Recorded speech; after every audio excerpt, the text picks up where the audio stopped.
Hi everyone, this is Deepika Steko bringing to you my 31st podcast. And today's one is going to be a very interesting one. And people shy away but shows it off all the time. That is our alternative self, which is ego, which we can't evade, but there is a way to do it, and that is mindfully. And I'm going to show you latter part of the discussion. So let's begin. And it is a hot day in Georgia, as the late king of rock and roll would say when he visited Georgia. And it is likewise today.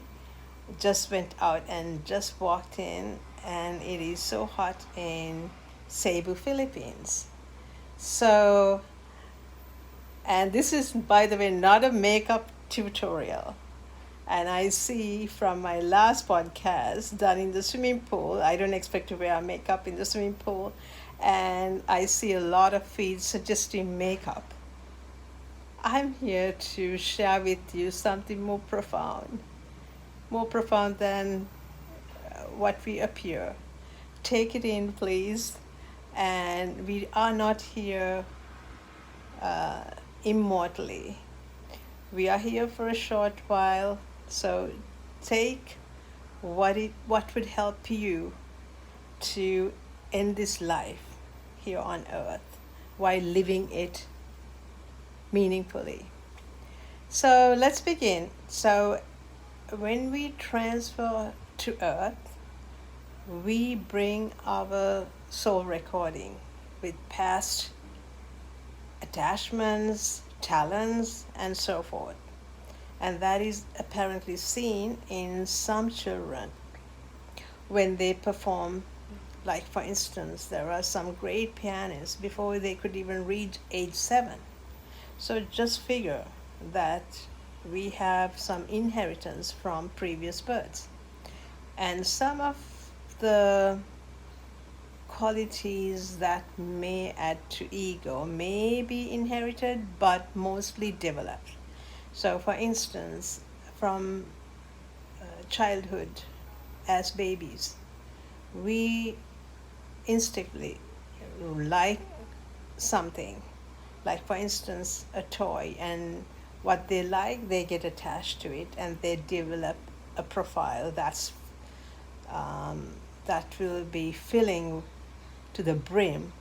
And as adults, it flows over our cups, and then it becomes sometimes an issue and in the way of living our lives, even in leaderships and relationships, in personal lives as well. So what we like, what we achieve, what we don't like, even as nations, the ego of a nation can be unique.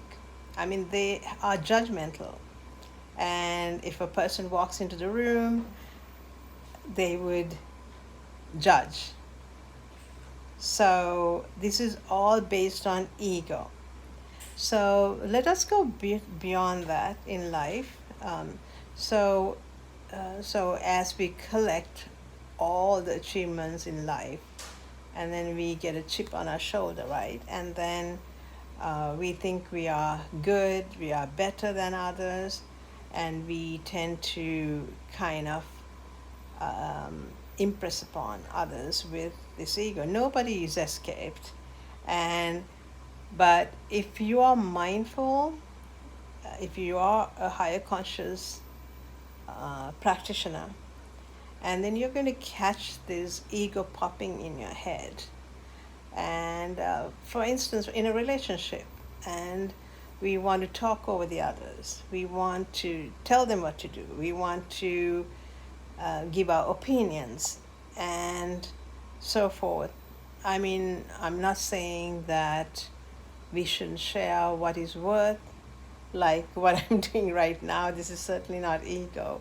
I'm just wanting to help anyone who may have ego that is overblowing them, or in general, I have caught myself after having practiced mindfulness, I have caught myself when my ego slips in, then I back off. And this has helped me in my relationship as well. And I recognize that, okay, I should now listen and not impose my opinion. And likewise, it can save a relationship, personal relationship, a marriage, a country, and so forth. So, how do you how do you practice for the ego to let go, and how do you recognize? It is simply by first developing breath meditation, which I have shown, and it's on my um, site, Stico Teachers to Unload Unwanted Thoughts. And I also do have a book on how I developed mindfulness meditation. It's a very um, like a bedside guide. It's available on Amazon.